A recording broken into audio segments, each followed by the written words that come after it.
पाठ दूसरा, बेटी युग, आनंद विश्वास जी का यह पाठ है। जन्म जुलाई 1949, सिकोहाबाद उत्तर प्रदेश में इनका जन्म हुआ है। रचनाएं मिटने वाली रात नहीं, पर कटी पाखी, देवम, माँ गरम, थपेड़े लू के बहादुरी बेटी। लेखक का यह परिचय था। आनंद विश्वास जी ने अंधविश्वास और मुश्किलों से ताप से पिघलते जीवन के प्रति विद्रोह स्वर में रखने वाले कवि माने जाते हैं। प्रस्तुत कविता के माध्यम से बेटा और बेटी इसमें कोई फर्क नहीं होता है।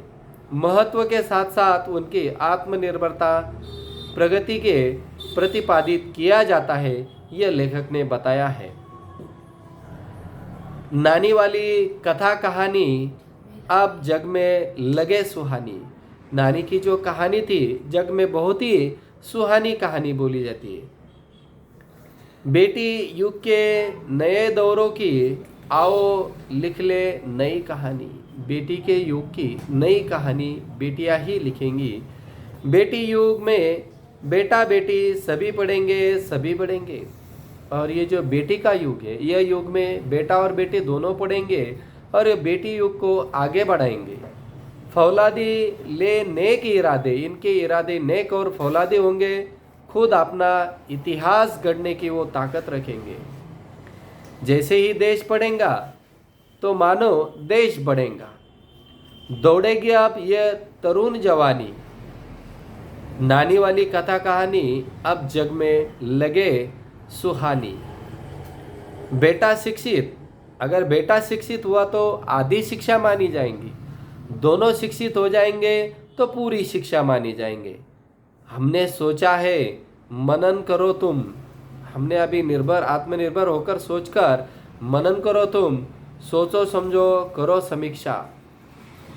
सारा जग शिक्षामय करना है, हमने सोचा और मन में भी ठाना है। नानी वाली कथा कहानी अब जग में लगे सयानी। अब ना कोई अनपढ़ होगा, अब कोई भारत देश में अनपढ़ नहीं रहेगा। सबके हाथों में पुस्तक होंगी। ज्ञान गंगा की पावन धारा सबके आंगन तक पहुँचेगी। पुस्तक और कलम की शक्ति जग जाहिर जानी पहचानी। नानी वाली कथा कहानी अब जग में लगे सुहानी। बेटी युग का पर्व है, यह जो पर्व है तो बेटी युग का है। पुण्य पर्व है, ज्ञान का भी पर्व है। सबका सम्मान करना चाहिए। जन जन का उत्थान का यह पर्व है। सोने की चिड़िया तब बोले, बेटी युग की हवा सयानी चले।